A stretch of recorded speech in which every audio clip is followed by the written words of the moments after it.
Part 2 of Ken's crazy train.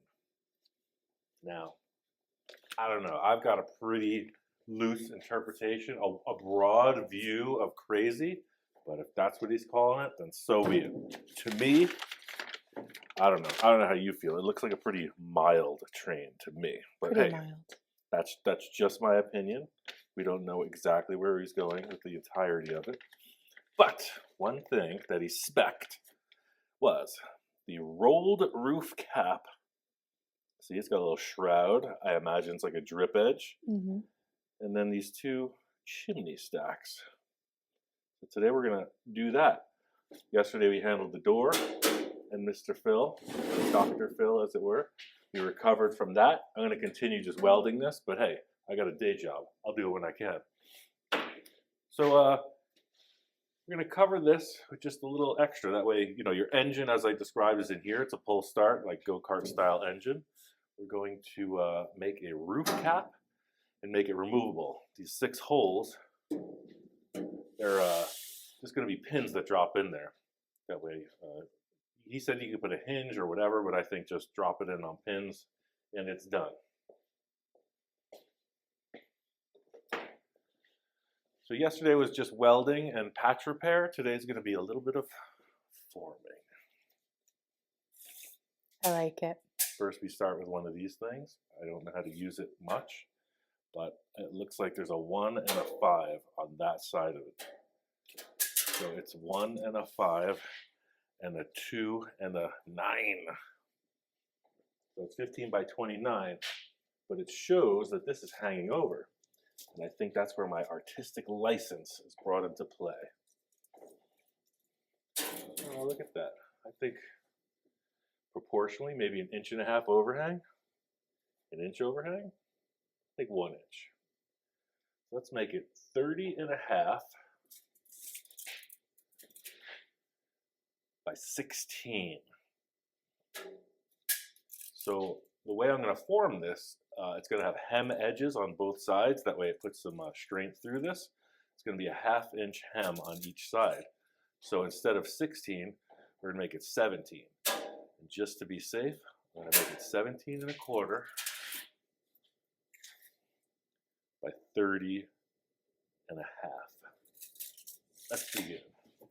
So I got this piece of steel. It's 20 gauge, cold rolled sheet, nothing fancy. A bunch of folks have asked what metal I'll use on car bodies, etc. And mostly this. It's reasonably formable. And it's gettable, it's common. Maybe on a floorboard you might use 18 gauge at times, but 20 for most things works good. I said 30.5, I remember now. 30.5. Get a little square edge on this.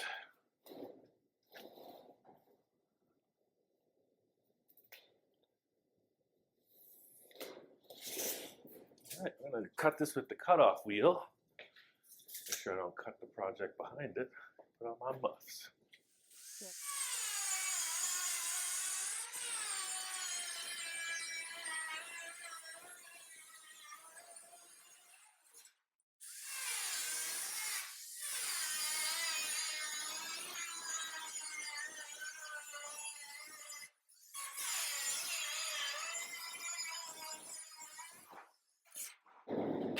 All right, again, this edge is razor sharp. Never grab a freshly cut edge. Dress it a little bit.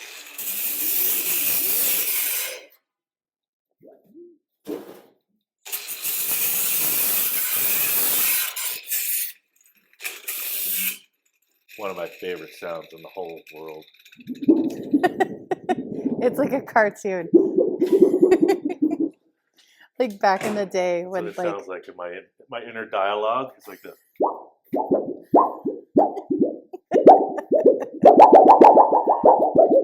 That's why you get that look on your face.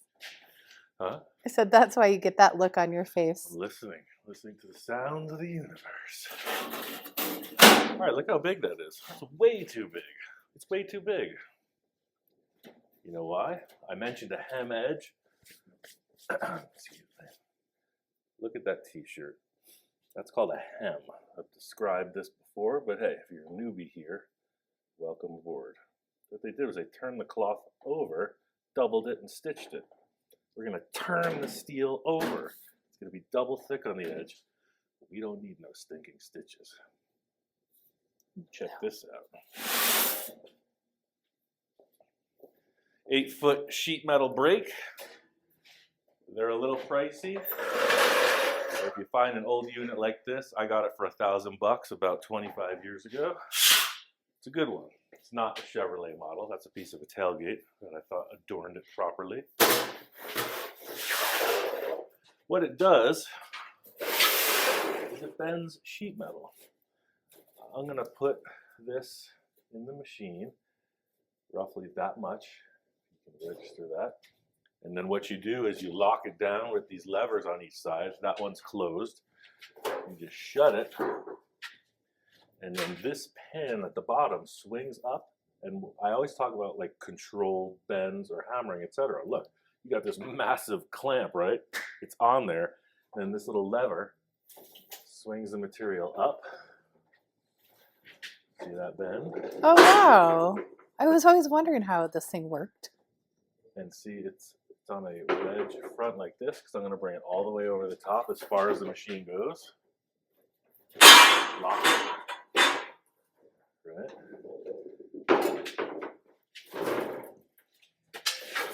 So now look, it's pushed way over 90 degrees. It's all the way out. Then I'm going to open this up and I'm going to use the brake as a squisher. Watch. I'm going to push that down a little bit. Squisher is the technical term for this operation.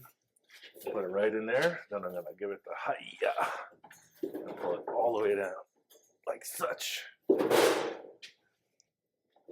Now, t-shirt, doubled over material, steel, doubled over material. Cool. So check this out, right? On this edge, it's not treated. It's more stronger. Yeah. I'm going to do the same to the other side.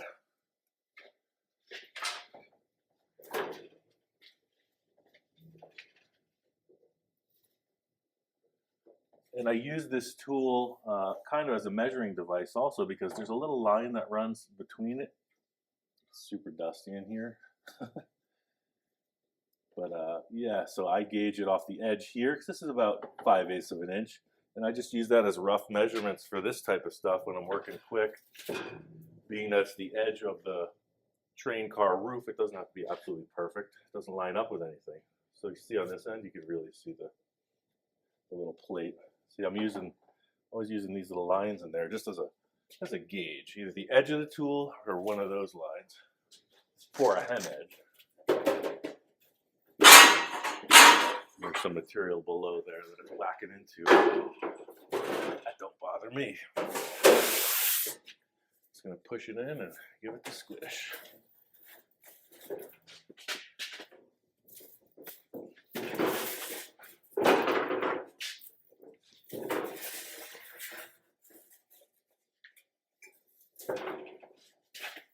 Yes. All right. So now it's pretty rigid, eh? Mm-hmm. That's what I was thinking. But the detail on the train car roof shows a little curve. So let's put this on there and assess.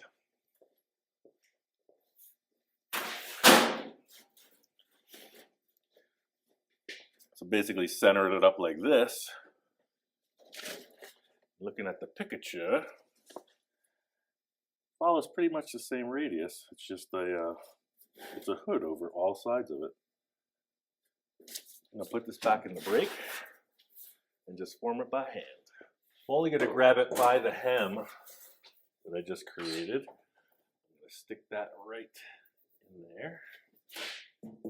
Just that much.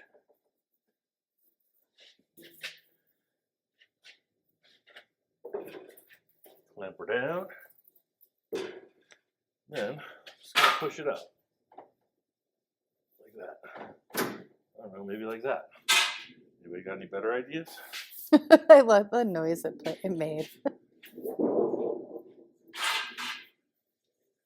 Yeah. Let's put that on there and see what it's doing.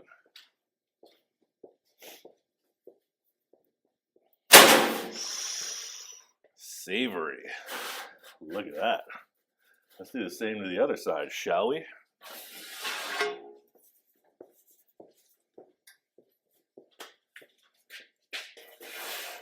Same detail. Just gonna grab it by that hard hem edge we created.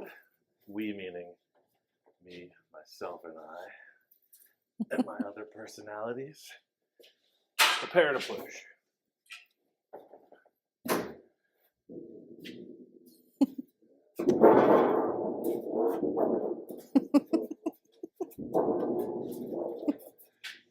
Fun with sheet metal. We're children, I swear. Look at this. Does that look like a train roof to you? I It mean, sure check this out. does.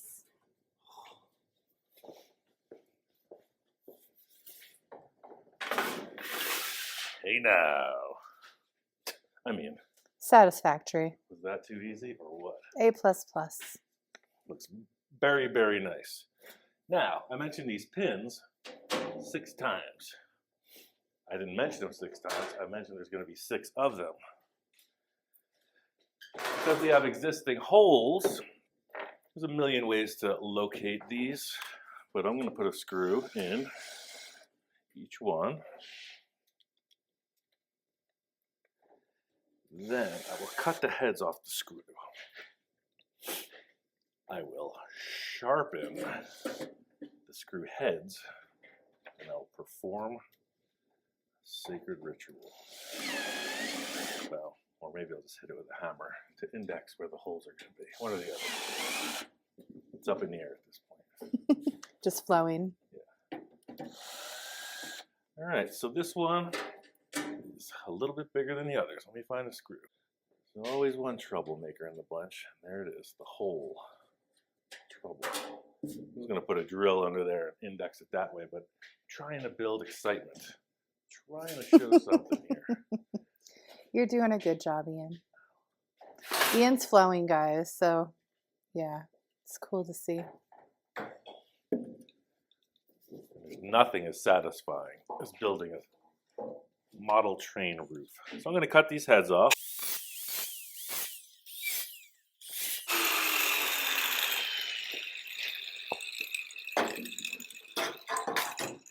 Now this is very technical. In the higher echelon of the fabrication world, this is called the rubber bopper technique, or the big bopper, depending on which side of the tracks you're from. The rubber bopper technique. Hey, don't judge me. So I got this set where I want it. Then I will prepare to bop. So we got screws down there. Ready? There's a screw right there. Just like that. Still looks good. Got a screw right there. Is it centered? It is now. I mean, come on. What's not to like about that? I believe there's one right there. That one's low.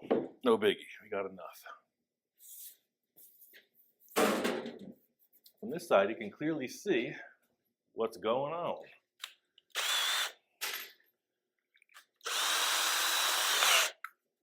Just gonna drill through.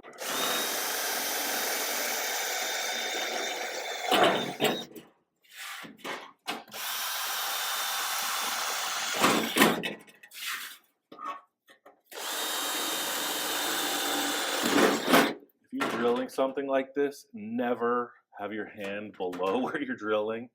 Don't do it. Scary stuff. Always think about, the results.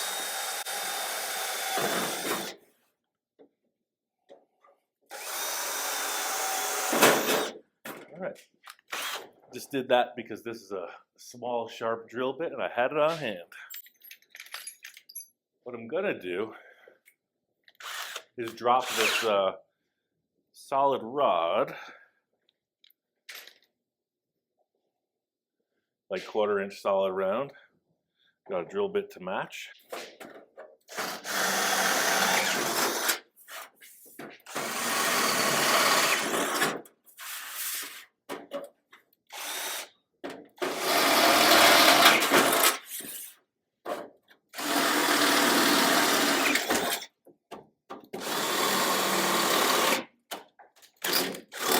Now we were shy one hole because that screw is not playing well with others.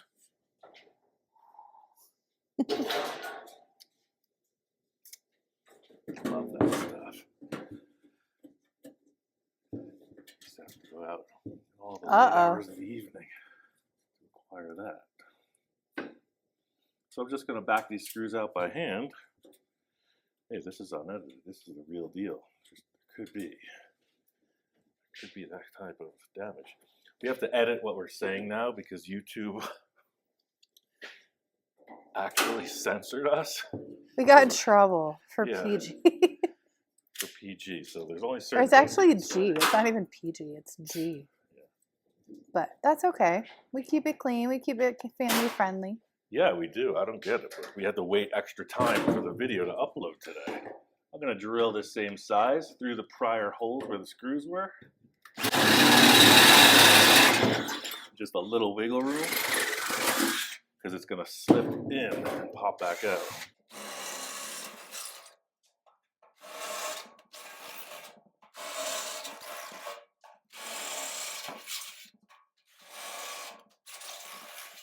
Cool. So, just gonna do a little checking. Got 4 close together. So, there it is, just like that. Groovy. So just to make sure everything is gonna work, I'm just gonna drop 1 pin right here. I'm gonna run the drill through each of the holes. Make sure they all jive. They look like they're jiving. Drop some more. I'm gonna cut a few of these. I bought these bolt cutters at the hardware store. And I went to go and cut one thing, and the actual piece in the bolt cutter just cut off. Oh no. So I'm improvising. They work fine. You gotta do what you gotta do in a crisis moment.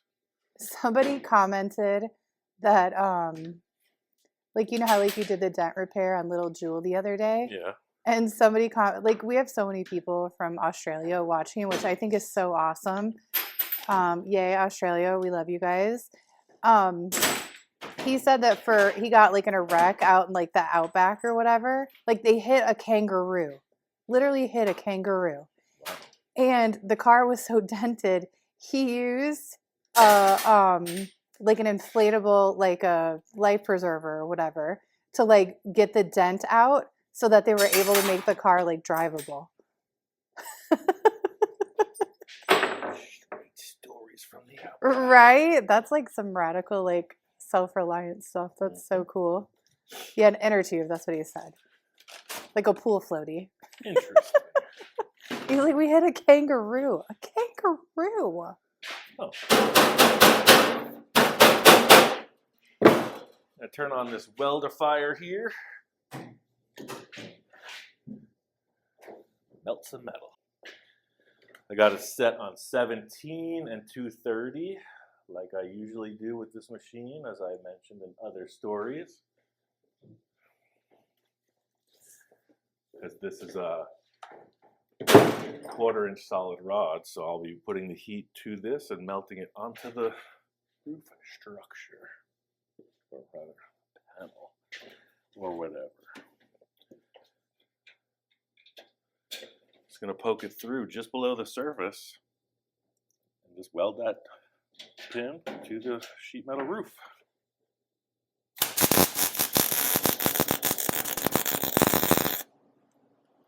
just putting the heat right on the pin. That way it's fusing into the sheet, like so. I'm gonna run that drill through here, make sure it's all in the same.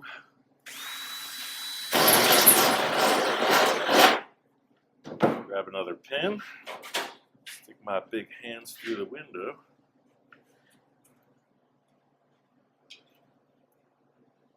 Present the pin and weld it.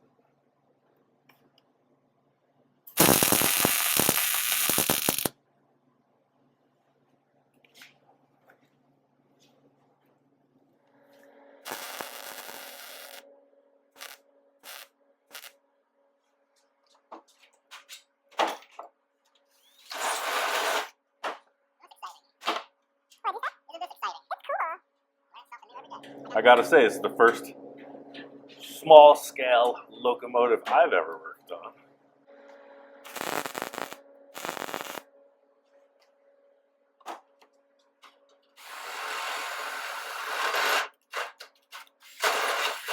In my world, there's always one hole that doesn't jive. And that was the one. Always something.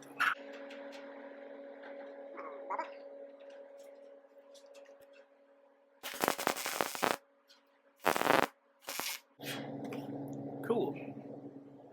Now that one screw that wasn't working, I could just flip this up, access the hole from underneath, drill through.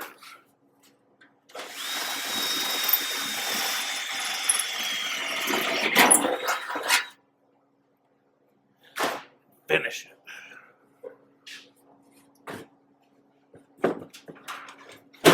It's starting to look like a train, eh? Yeah, it's really cool.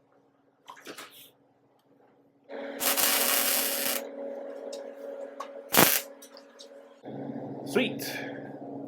Yeah, it looks like those are all plug welded just fine. Now, in order for this to pop off, all of those pins are going to have to be like perfectly parallel. And you see, I was just doing it blind. I was looking at it from top side.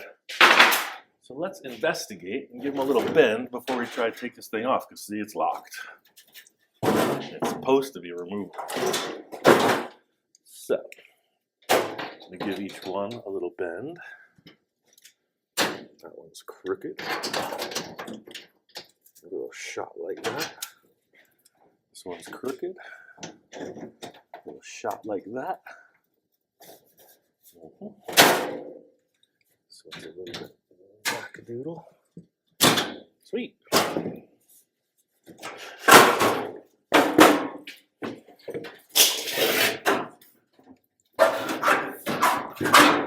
There it is.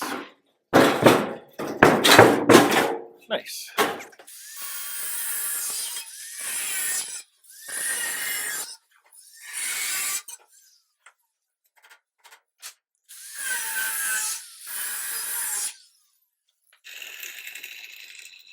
Let me give it a little dress up with this disc sander.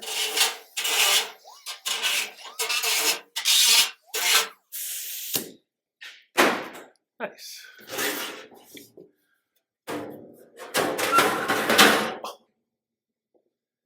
Pretty cool. Now trains have rivets all over them, right? That's why I wasn't worried about this. The little dots.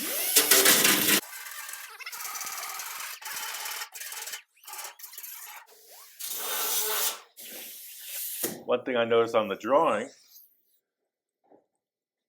is these edges weren't square. So I'm going to put on a 36 grit flap disc on the angle grinder, give it a little contour.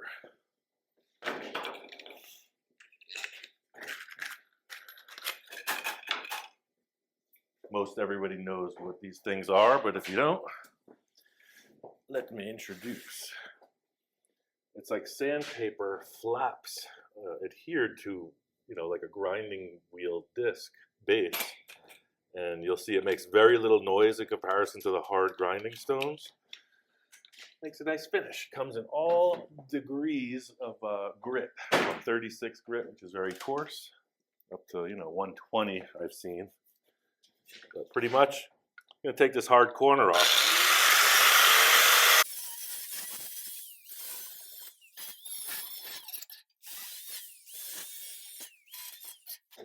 One thing I've learned working with Ken on railroad stuff is it's very utilitarian. This machine is not the Love Boat. It's not about decoration. It's about making it happen. So that looks very utilitarian. Yeah. So the more you use it, figure out how to take it all off. There it is. So you got to lift it up.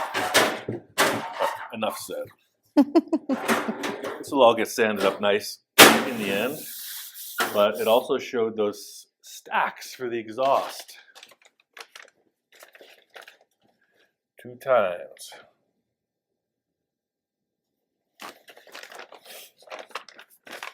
And he said I could make them pretty much however I'm feeling about it. So how I'm feeling is I think these stacks are going to have a hem edge similar to what we did on the roof, but he's showing an oval. I don't know. How tall do you think? How tall would you see a stack? Less than that? I mean, You want it to have character. It measures 2 3/4. So I'm going to make it 2 3/4 on the cut. Then I'm going to hem edge it, so it'll be whatever that ends up to be. because when you hem edge it, you'll bend it down a little bit so to lose a little bit of height. Yep. Yeah. I'm going to measure out. And I'm going to cut it with the Beverly shear. 2 3/4.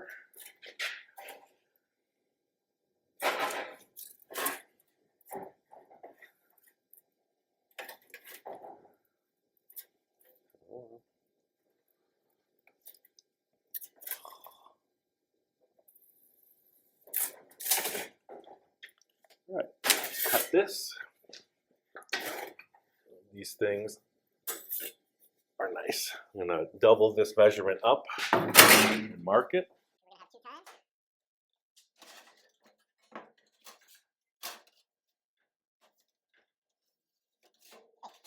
Yeah, see his magic markers and it heats up in the summer here. You can barely keep them going. Right, do they just like dry out? Yeah, that's right,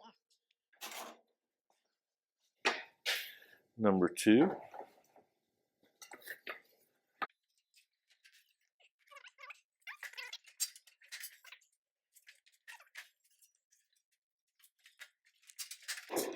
I think it's pretty rad. Yeah, it's almost indispensable at this point. For what I do, making, say, a trunk floor pan, big panels on other projects, like an 8-foot brake for a car body is like nice.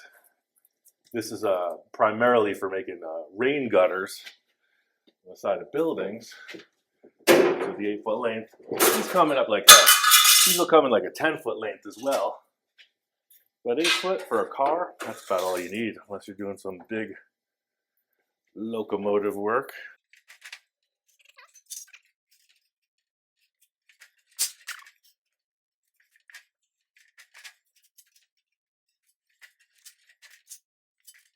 I'd really like to hear some comments about our new intro on this series. A fella in France, he's Corvette Mike on Insta. He just sent us this thing. I was just like blown away. It's like, it's simple, but it's effective. And I was It's like, so heck yeah, fire. man. Like, It's thank so you. good.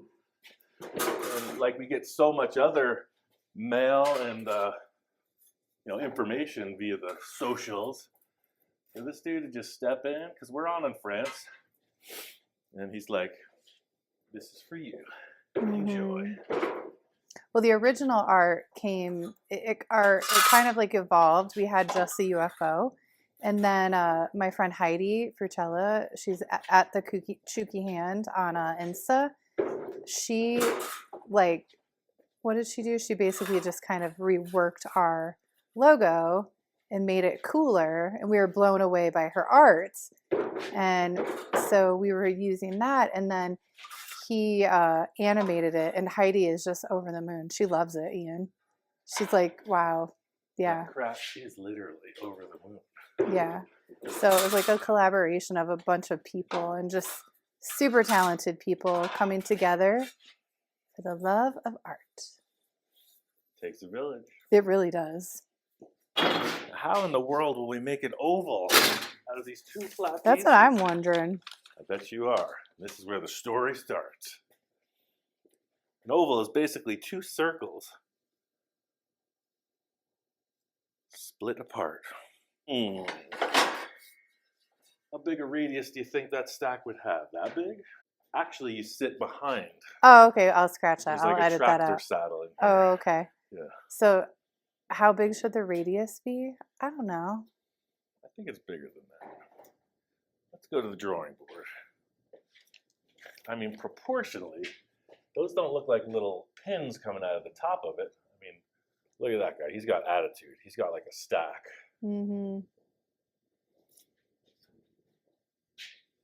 What else do we got? Ian, you're super talented. I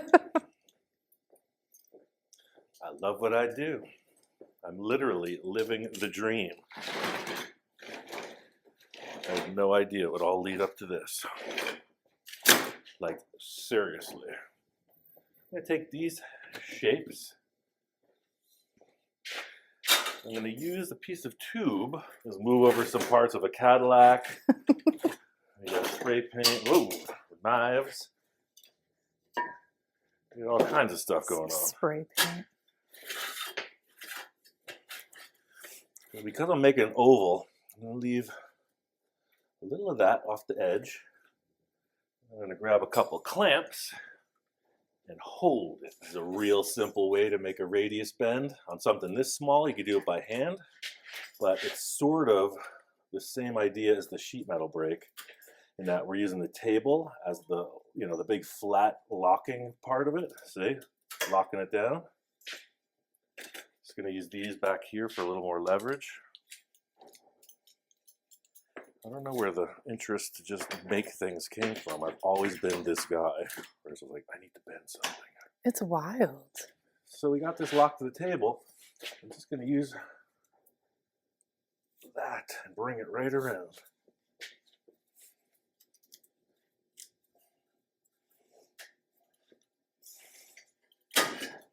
And just like the sheet metal brake, I'm going to release that.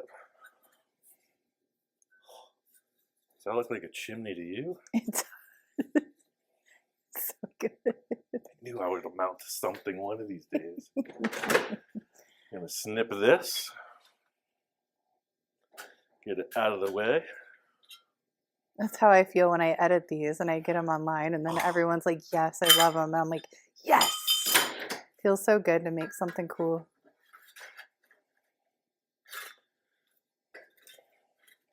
So I'm thinking about 1.5 oval, not like super oval.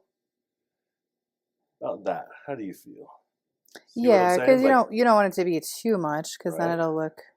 I mean, you like cartoony proportions, but this is not a cartoon. no, No matter how much of an illustrator and this is cartoonist Ken is, serious he business. wanted a real locomotive feeling. I'm going to go with that. I'm gonna wrap it up. Push it over.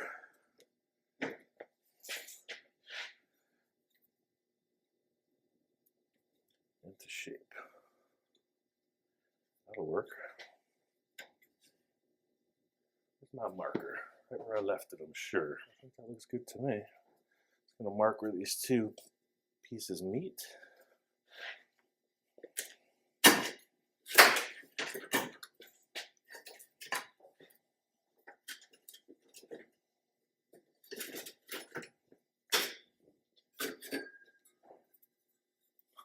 Isn't that the cutest little exhaust pipe?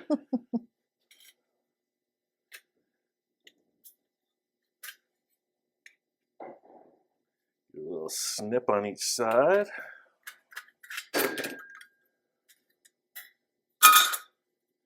Now I'll take the rubber bopper. Just gonna set them in place.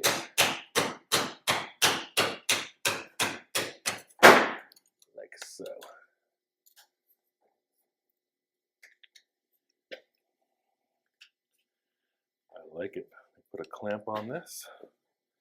It's Set the up the cutest. welder.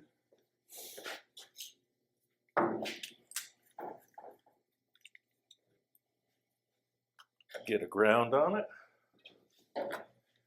And do one little tack right next to the clamps.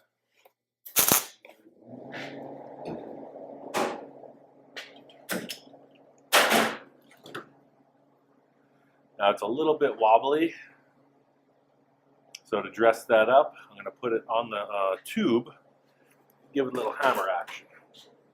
Set it straight, so to speak. So actually you're going to use the tube as a dolly, because that's what formed it.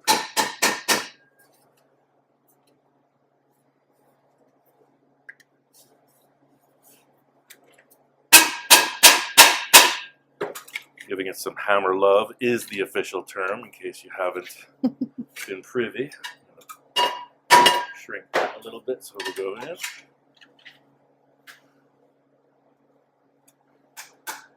Uh-huh. I'm going to clamp it right to this tube and give it another spot weld.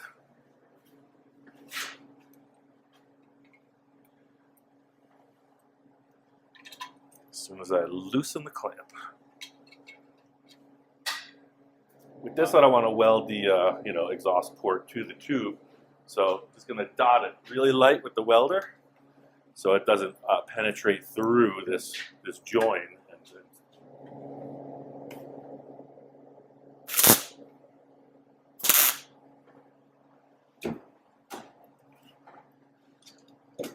And again, I mentioned the railroad having rivets on everything, right? So those are rivets.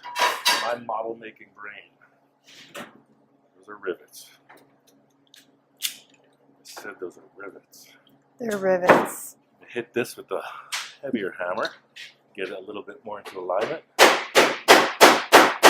Close that gap just a little.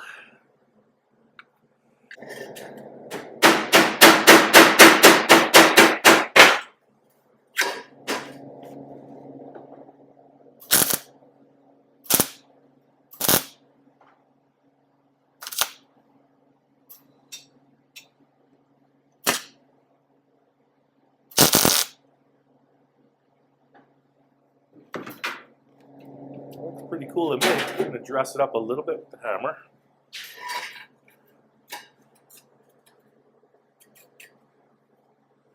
Get these ovals kind of symmetrical. Yeah, that looks good.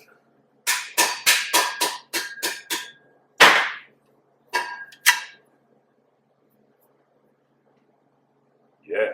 Wow. Got a neatly hem-edged. I mean, come on, does that not look like an exhaust tube? That looks so good. It's really something. Just like we did the door and the window only on one side yesterday. I mean, you get the drift. We'll update this with a finished thing because it takes a while to make things happen. That's the idea. I'm going to weld this to. Let me flip this car around. I'm going to weld this to the roof as per the proportions that he is using. So if you see, there's two windows in the back and then one, and he inserted a door here, which is probably black in this image, but the stack looks to be pretty much directly above the door and centered. I can already hear the choo-choo.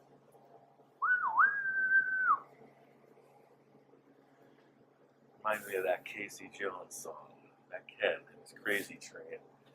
Better be careful out there. Could be on the wrong track, Jack. Got the right guy for the job, though. Can't wait till it warms up. Ugh. Instead of a runny nose, you're going to see me sweating bullets. All right, that stack looks to be in the right space. I'm going to tack weld it on. We're just about out the door on this one.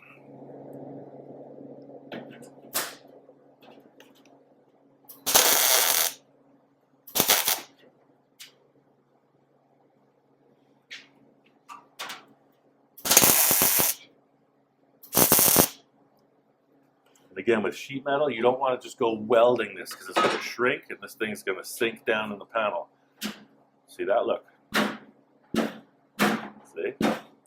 That's always the issue. So stop right there, let it cool. But the detail is going to be little spot welds all the way around so it looks like it's riveted. You have to do the rubber bumper technique because that's the curse of working with sheet metal. Well, I'd like to thank you all for stopping by for this episode of Ken's Crazy Trade. Stay tuned on our socials. I'll post an update of how this thing gets finished out. It's going to leave here just with a couple more elements.